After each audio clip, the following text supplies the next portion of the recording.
Does your home feel like it's closing in on you? You open your closet, and it's a jumble of clothes you haven't worn in years. Your kitchen counters are buried under gadgets, mail, and random stuff you don't even remember buying. Every time you try to tidy up, it feels overwhelming, like you're fighting a losing battle.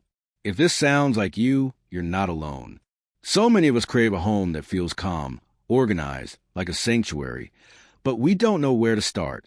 What if you could declutter your space with simple, effective tricks that make it feel effortless? Today, I'm sharing 10 Japanese decluttering hacks you'll wish you knew sooner. Practical, mindful tips rooted in Japanese minimalism that have transformed my home and can transform yours too. These aren't about throwing everything away or spending weeks organizing. They're quick, intentional steps to create a space that breathes peace. Stick with me for the next few minutes, and I'll walk you through these game-changing hacks. Let's get started. Imagine this.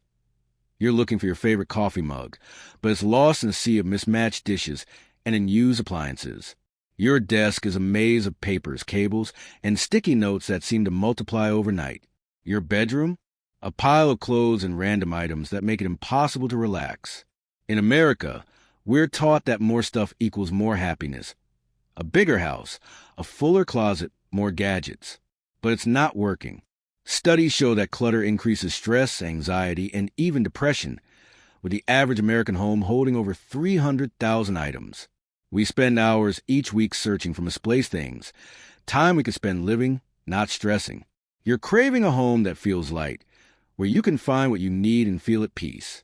Japanese minimalism offers a way to make that happen, with simple hacks that cut through the chaos. In Japan, a home is more than a place to store stuff. It's a reflection of your mind and soul. Rooted in Zen and Shinto traditions, Japanese minimalism is about keeping only what serves you and letting go of the rest with gratitude. Picture a Japanese home. A clean tatami mat, a single vase of flowers, soft light through a shoji screen. There's no clutter, only items chosen with purpose.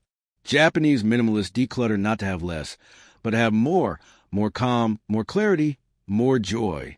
This isn't about living in an empty room or giving up what you love. It's about creating a space that supports your peace. The 10 hacks I'm about to share are practical, rooted in this wisdom, and designed to fit into your busy life. Let me share how I learned this in the hacks that changed my home forever. A year ago, my home was a disaster. My closet was so stuffed I couldn't find anything. My kitchen was a mess of unused gadgets, and every surface was cluttered. I felt trapped, like my own space was stressing me out.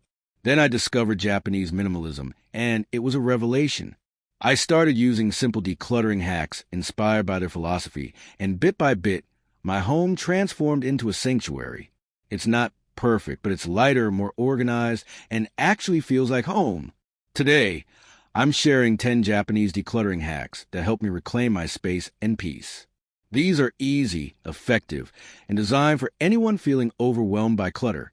Let's dive into them. The first hack is to start with one small space.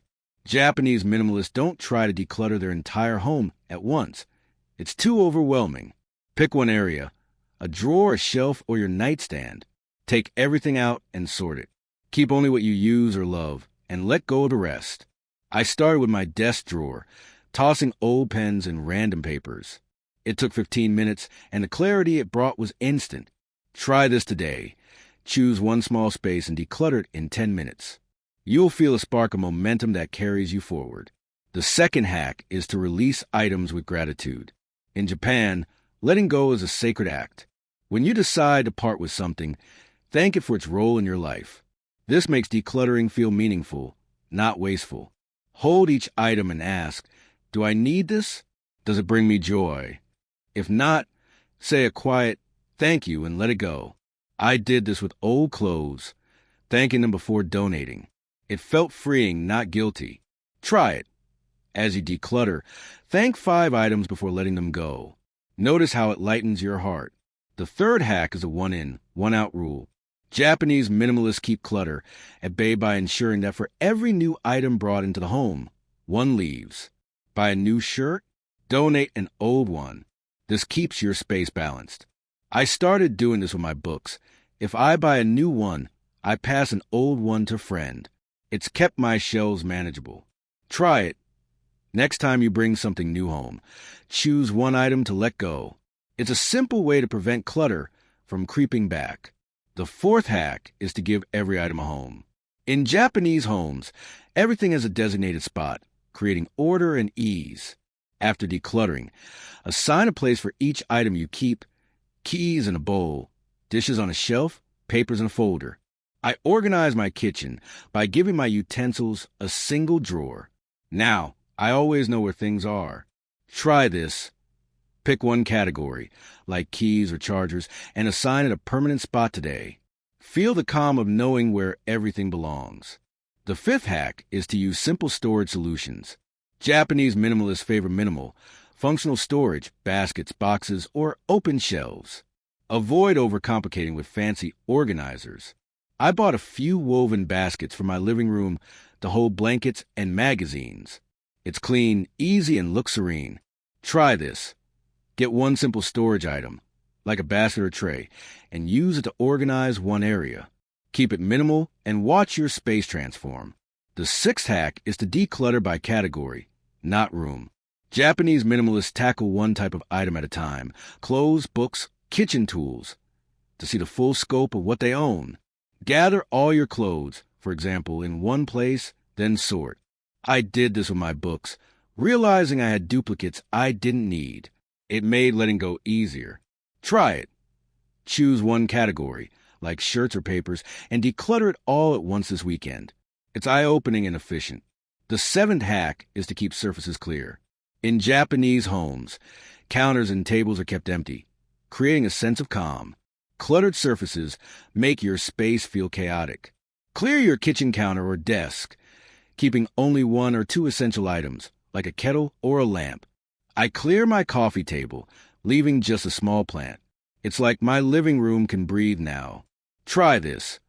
Clear one surface today and notice how it soothes your mind. The eighth hack is the 90-90 rule, adapted with a Japanese twist.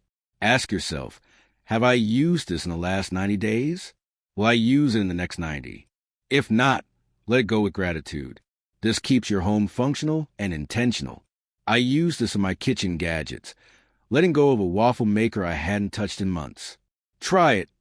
Apply the 90-90 rule to one area, like your pantry, and let go of unused items. It's a quick way to declutter with clarity. The 10th hack is a daily 5-minute tidy. Japanese minimalists keep their homes organized with small, consistent habits. Each evening, spend 5 minutes tidying one area. Straighten your desk, fold blankets, or clear your sink. I do this before bed, and it's like hitting reset on my home. It keeps clutter from piling up and my mind at ease. Try it. Commit to a 5-minute tidy each evening for a week. Watch how it keeps your space and your heart light. These 10 Japanese decluttering hacks. Starting small, releasing with gratitude, giving everything a place, and more, aren't about perfection. They're about creating a home that feels like a sanctuary, inspired by Japanese minimalism. I've seen these hacks transform my space from chaotic to calm, and I know they can do the same for you. Start with one hack today. Declutter a drawer, assign a place for your keys, or try a 5-minute tidy. Just one step, and watch how it changes your space and your peace. Which hack are you most excited to try? Drop it in the comments. I'd love to hear your first step. If this inspired you, hit that like button, subscribe, and share with someone who needs a clutter-free home.